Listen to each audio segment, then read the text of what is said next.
सब कुछ सीडब्ल्यूसी किसके अधीन है? कांग्रेस अध्यक्ष कौन है? वर्किंग प्रेसिडेंट कौन है? निर्णय तो कोई लेगा ना। वही तो कपिल सिब्बल कह रहे हैं। कपिल सिब्बल कह रहे हैं कि किसी सीईओ को भी कोई बात सुननी पड़ती है। ये तो पार्टी है जी, ये तो पॉलिटिकल पार्टी है। ज्योतिरादित्य सिंधिया चले गए, उनको क्योंकि उनको सत्ता का लालच था। जितिन प्रसाद को भी सत्ता का लालच है। उत्तर प्रदेश में आप खुद मान रहे हैं कि सरकार आने वाली है, आपके प्रवक्ता बोल रहे हैं ऐसा। अरे भाई सत्ता का लालच किस नेता को नहीं होता? जितिन प्रसाद चले गए तो इसमें कौन सा गुनाह हो गया? चले गए वो अपने वहां अपना ठीक है, अपना भविष्य देख रहे हैं। लेकिन प्रश्न ये नहीं है जितिन प्रसाद चले गए। प्रश्न ये है, कपिल सिब्बल जी हमारी पार्टी के वरिष्ठ नेता थे और आज भी हैं। जब उन्होंने चिट्ठी लिखी तो राहुल जी ने साफ कर दिया था कि यह पार्टी के खिलाफ बगावत नहीं मानी जाएगी। तो अब मैं कपिल सिब्बल जी का बड़ा सम्मान करता हूं और कपिल सिब्बल को बहुत हिंदुस्तान नहीं पूरी दुनिया में लोग जानते हैं। लेकिन सवाल इस बात का है कि जब चिट्ठी लिखी उसके बाद ज्वाइंट मीटिंग बुलाते। अगर सोनिया जी नहीं बुला रही थी, पहले बात को कंप्लीट होने दीजिएगा, यहां झगड़ा मत करिएगा मुझसे। सोनिया जी नहीं मीटिंग बुला रही थी तो आप बुलाते, आप सोनिया जी से कहते अरे भाई ये क्या मतलब है? अपने परिवार पे अगर संकट है, मैं मानता हूं कांग्रेस संकट के दौर से गुजर रही है, लेकिन अगर परिवार पे संकट हो तो परिवार के सदस्यों का क्या फर्ज बनता है? सारे इक्कठे होकर बैठे और कोई निर्णय नहीं। राहुल गांधी कब कह रहे हैं कि मुझे अध्यक्ष बनाओ? राहुल गांधी तो ये कह रहे हैं मैं अध्यक्ष नहीं बनूंगा, कोई दूसरा अध्यक्ष चुन लो। ओके, शहजाद पूनावाला अपना हाथ खड़ा करें। प्रेम शुक्ला जी मैं आपके बताऊंगा, सोहेल सेठ आपके पास भी आऊंगा मैं। अब शहजाद पूनावाला, आप तो कांग्रेस में रहे, लेकिन अगर मैं इसको दुर्गति शब्द बोलूंगा तो कांग्रेस को आपत्ति होगी कि ये दुर्गति क्यों बोल रहे हैं, लेकिन ये वाकई दुर्गति है। ये दुर्गति इसलिए है क्योंकि इस देश को एक सॉलिड विपक्ष की भी आवश्यकता है, लेकिन इसकी जिम्मेदारी भारतीय जनता पार्टी पे नहीं है कि वो सॉलिड विपक्ष को तैयार करे। देखिए, अफसोस की बात है अमीश जी कि यहाँ पर कई लोग हैं और इतने वरिष्ठ नेता है वीरप्पा मोइली, वो कह रहे हैं कि सर्जरी करनी है, पर सर्जरी करते करते केवल लक्षण पर इनका ध्यान है। अर्थात लक्षण क्या है? जितिन प्रसाद का जाना, ज्योतिरादित्य सिंधिया का जाना, पायलट का नाराज होना, बगावती सुर अपनाना, या मिलिंद देओरा का गुजरात मॉडल को लाइक करना, ये लक्षण है। पर मर्ज जो बीमारी है, जो असली संक्रमण है, उसके बचाव में देखिए अफसोस की बात है कि वीरप्पा मोइली से लेकर आचार्य प्रमोद कृष्णम, मैं जिनका बहुत सम्मान करता हूं, वो किस तरीके से बचाव में आते हैं। दरअसल दिक्कत क्या है, जो बात कहते कहते कह ही दी कपिल सिब्बल ने कि ये कंपनी है। बिल्कुल सही बात है, ये कंपनी है, पर ये वन मैन कंपनी जिसे सोल प्रोप्राइटरशिप कहते हैं या जिसे कहते हैं पारिवारिक फर्म, ये पारिवारिक फर्म है। और इसीलिए आचार्य जी आप भी जानते हैं, ये पार्टी परिवार हुआ करती थी महात्मा गांधी जमाने में, पर आज मात्र परिवार सिकुड़कर पार्टी बन चुका है। यह बैच ऑफ 2004 की तस्वीरें चल रही है। अब वो बैच ऑफ 2004 से बचकर सिर्फ 4 बच गए हैं। कौन 4 बच गए हैं? राहुल, सोनिया, प्रियंका और वाड्रा, ये 4 बच्चे हैं। मैं आपको बताता हूं, देखिए बार बार पार्टी के ऊपर परिवार को रखना, परफॉर्मेंस के ऊपर डायनेस्टी को रखना, बार बार चमचों को और चमचों वाली कमिटी अर्थात सीडब्ल्यूसी को काबिल नेताओं के ऊपर रखना, आंतरिक चुनाव के नाम पर कुछ नहीं करना, और अगर कोई बात रखता है तो उसके खिलाफ उसको अलग थलग कर देना। जैसे G23 को आजाद बोलकर बन रहे थे आजाद, तो उनको गुलाम बना दिया, गुलाम नबी आजाद को। मैं आपसे 1-2 सवाल पूछता हूं आचार्य जी। आज वीरप्पा मोइली कहते हैं कि यह सांप्रदायिक है, यह संदिग्ध है, यह सेकुलर नहीं था, तो क्या कांग्रेस पार्टी का नेतृत्व जानबूझकर एक सांप्रदायिक नेता को जनरल सेक्रेटरी बनाकर बंगाल का इंचार्ज बना रहा था? और कौन सी सांप्रदायिकता और सेकुलरिज्म का ढिंडोरा पीटते हैं कांग्रेस वाले?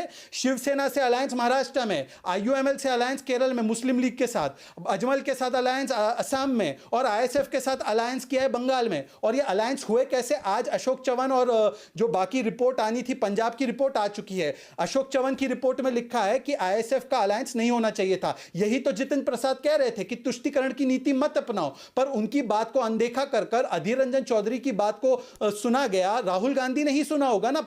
गांधी परिवार के अलावा अलायंसेस का फैसला कौन कर सकता है? किसकी हिम्मत है? कैसे निर्णय हो गया? आचार्य प्रमोद कृष्ण कुछ कहना चाह रहे हैं। Acharya Pramod Krishna respond to Shehzad Poonawalla, then Prem Shukla. Okay, एक सेकंड आचार्य जी, एक last, 10 second.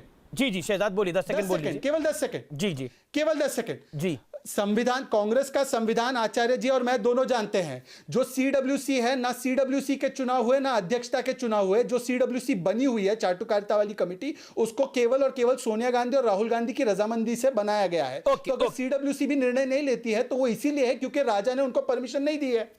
Okay, Acharya Pramod Krishnam. देखिए अमीश देवगन जी, पहली बात तो यह है कि एक तो मुझ पे हमले करने के लिए प्रेम शुक्ला जी हैं ही बीजेपी के, अब शहजाद पूनावाला भी आ गए। अब शहजाद पूनावाला जी, मैं आपसे ये पूछना चाहता हूं कि आपने जो ये सवाल उठाए हैं, जितने सवाल उठाए, जब राहुल गांधी ने इस्तीफा दिया तो राहुल गांधी ने ये कब कहा कि मुझे ही अध्यक्ष बनाओ? दूसरी बात, राहुल गांधी ने साफ कहा था कि मैं और मेरा परिवार में से कोई अध्यक्ष नहीं बनेगा। तीसरी बात, अब कांग्रेस वर्किंग कमेटी की जिम्मेदारी थी या नहीं थी कि जब राहुल जी ने इस्तीफा दे दिया तो कोई नया अध्यक्ष बनाते? क्यों नहीं बनाया? तो आप तो सारी की सारी जिम्मेदारियां और सारे के सारे जो कांग्रेस की जो बर्बादी हुई है उसका ठीकरा राहुल गांधी और गांधी परिवार पर छोड़ना चाहते हो। मैं कहना चाहता हूं कि गलतियां हुई हैं, लेकिन क्या कांग्रेस वर्किंग कमेटी के अंदर जो लोग बैठे थे उनका दायित्व तो नहीं था, उनकी जिम्मेदारी नहीं थी? मैं ये कहना चाहता हूं अमीश देवगन जी, साफ तौर से कहना चाहता हूं कि कांग्रेस पार्टी के अंदर कुछ भाजपा के एजेंट बैठे हैं जो जिन्होंने, मेरी बात पूरा कर लीजिए। आप इतनी देर बोले, मैंने आपको नहीं टोका, आपको नहीं टोका। ऐसा नहीं, ऐसे बात नहीं हो सकती, ऐसे बात नहीं होगी शहजाद प्लीज, ऐसे बात नहीं होगी। मेरी बात, आपने सवाल किया, मेरा जवाब सुनिएगा। नो प्रॉब्लम, आप बोलिए। हाँ, आप 20 सेकंड बोलिए, 50 सेकंड बोलिए, आपके हर सवाल का जवाब दूंगा मैं आपके सवालों से नहीं भागूंगा, मैं आपके सवालों से नहीं भागूंगा, लेकिन आप सवाल करिए, जवाब भी सुनिएगा। मैं पूछना चाहता हूं, शहजाद मैं पूछना चाहता हूं कि आप बताइएगा इसमें गांधी परिवार का कौन सा दोष है? और आप कहते हैं गांधी परिवार, अरे गांधी परिवार वो परिवार है जिसने बलिदान दिया इस देश के लिए। इंदिरा गांधी की छाती का लहू इस देश की धरती पे गिरा या नहीं गिरा? राजीव गांधी की लाश के टुकड़े राजीव गांधी के परिवार ने पीने या नहीं पीने? मुझे बताओ ना। और जिस पार्टी का समर्थन आप कर रहे हैं शहजाद, उस पार्टी के एक भी नेता का बलिदान हुआ इस देश के लिए? तो मौका दीजिए। अरे हो गया ना आचार्य जी, आप रिपीट कर रहे हैं, आप मुझे बोलने का मौका दीजिए ना। शहजाद, आप भी इस पार्टी में रहे हो। बोलने तो दीजिए आचार्य जी। 12 साल इस पार्टी में जी आप बोलने दीजिए। अमीश जी, आप बताओ ना, अमीश जी मैं सुन रहा था, मुझे 20 सेकंड बोलिए। बताइए, आप पार्टी छोड़ के क्यों गए थे? देखिए बोलने नहीं दे रहे आप। आचार्य जी को बोलिए, मुझे बोलने तो दे, बोलने तो दीजिए स्वामी जी। 20 सेकंड सुन लीजिए अब बात।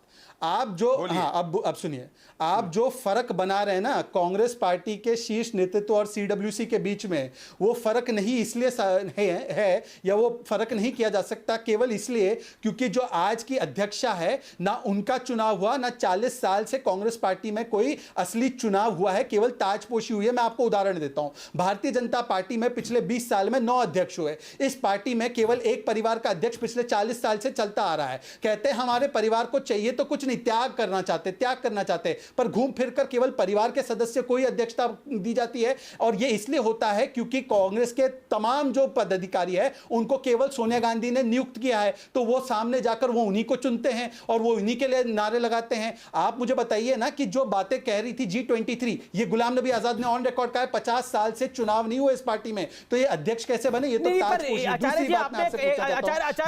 आचार्य जी मुझे प्रेम शुक्ला को लेना पड़ेगा, मैं आपको मौका दूंगा आगे। आपने एक बड़ा बयान दिया कि कांग्रेस में कुछ बीजेपी के एजेंट आ गए हैं। प्रेम शुक्ला, अब ये बड़ा इंटरेस्टिंग किस्सा हो गया है जो आचार्य जी ने बोला कि कांग्रेस में भी आपने अपने एजेंट भेज दिए। मतलब ये तो कमाल हो गई कि कांग्रेस को भी आप ही चला रहे हैं। आरोप ये है। तो अब आचार्य जी को ये बताना पड़ेगा, आचार्य जी को बताना पड़ेगा कि हमारे एजेंट कौन है। श्रीमती सोनिया गांधी भारतीय जनता पार्टी की एजेंट है, कि श्रीमान राहुल गांधी भारतीय जनता पार्टी के एजेंट है, कि श्रीमती प्रियंका वाड्रा भारतीय जनता पार्टी की एजेंट है, क्योंकि कांग्रेस वर्किंग कमेटी में भारतीय जनता पार्टी के एजेंट है। भाई, जो कांग्रेस का निर्णय की प्रक्रिया है